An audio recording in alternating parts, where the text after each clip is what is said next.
Assalamualaikum warahmatullahi wabarakatuh. Perkenalkan, nama saya Nelly Fitriani, NIM saya 289205007. Program Studi Manajemen semester 1 dengan mata kuliah Aspek Hukum dalam Bisnis dan dosen pengampu Bapak Dermawan SEMM. Saya berkuliah di Universitas Pancasakti Bekasi. Di sini saya akan sedikit menjelaskan tentang pengertian dari perusahaan menurut para ahli, tujuan perusahaan, fungsi manajemen perusahaan, dan bentuk dan jenis perusahaan. Apa itu perusahaan? Perusahaan adalah tempat kegiatan produksi dilakukan serta berkumpulnya semua faktor produksi terjadi. Perusahaan yang terdaftar secara resmi dalam pemerintahan maka akan memiliki badan usaha untuk perusahaannya. Keberadaan badan usaha ini menjadi status perusahaan yang terdaftar pemerintah secara resmi. Selain itu, perusahaan memiliki makna badan usaha yang dilakukan kegiatan ekonomi untuk menghasilkan barang dan jasa serta memiliki bangunan khusus untuk dijadikan lokasinya. Menurut para ahli, perusahaan merupakan keseluruhan pembuatan yang dilakukan secara terus-menerus, bertindaknya keluar untuk memperoleh penghasilan dengan cara memperdagangkan atau menyerahkan barang atau menggandakan perjanjian perdagangan. Itu menurut Molengraf. Kalau menurut Komar Andasasmita, perusahaan adalah mereka yang secara teratur, berkesinambungan, dan terbuka bertindak dalam kualitas tertentu, mencapai atau memperoleh keuntungan bagi diri mereka.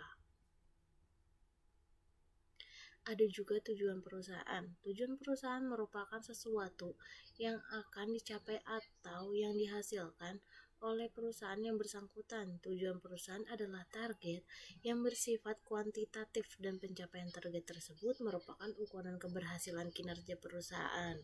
Tujuan perusahaan sangat penting sehingga perusahaan misi dan visi perusahaan harus dilakukan dengan serius.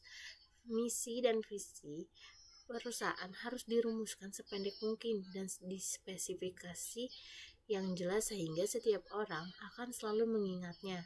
Tujuan perusahaan juga berisikan tentang komitmen beserta resikonya.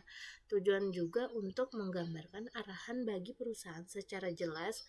Dalam merumuskannya, tujuan harus memberikan ukuran yang lebih spesifik. Ada 4 fungsi manajemen. Yang pertama, perencanaan atau planning. Yang kedua, perorganisasian atau organizing. Yang ketiga, pergerakan atau actuating. Dan yang keempat, pengendalian atau controlling. Ada jenis-jenis perusahaan. Untuk yang pertama, perusahaan ekstraktif. Perusahaan ekstraktif adalah badan yang mengambil berbagai hal yang berasal dari alam secara langsung, misalnya pembuatan garam, pengambilan rumput laut, penangkapan ikan, dan sejenisnya. Yang kedua, perusahaan agraris. Perusahaan agraris bergerak dengan pengelola tanah agar menjadi lahan dalam memenuhi kebutuhannya. Perusahaan ini terbagi menjadi perkebunan, perikanan, pertanian, serta peternakan. Yang ketiga, perusahaan industri. Perusahaan industri adalah badan yang mengelola bahan mentah sehingga menjadi bahan setengah jadi yang nantinya dijadikan sebagai bahan baku atau sampai ke barang jadi. Yang keempat, perusahaan dagang. Perusahaan perdagangan menjadi penyalur untuk barang hasil produksi dari produsen kepada konsumen, sehingga dapat dikatakan perusahaan ini hanya sebagai perantara produk yang diperdagangkan. Dan yang kelima, perusahaan jasa. Perusahaan jasa tentunya menyediakan jasa untuk para konsumennya dengan imbalan sebagai keuntungan yang didapatkan. Bentuk-bentuk perusahaan. Untuk yang pertama, ada perusahaan perseorangan. Perusahaan perseorangan adalah perusahaan yang dimiliki oleh individu sebagai pemilik modal, pemimpin, pengelola. Biasanya bentuk ini digunakan bagi perusahaan kecil yang tidak memerlukan izin secara khusus. Dikarenakan perusahaan ini dimiliki oleh perseorangan, maka segala keuntungan dan rugi akan ditanggung sendiri. Namun untuk rahasia perusahaan akan lebih terjaga dengan baik, serta lebih mudah untuk membangun perusahaan perseorangan ini. Yang kedua, persekutuan komanditer atau CV. CV dimiliki oleh setidaknya 2 orang sampai maksimal 5 orang. Perusahaan ini memang lebih mudah dikembangkan karena modal yang bisa didapatkan juga lebih besar.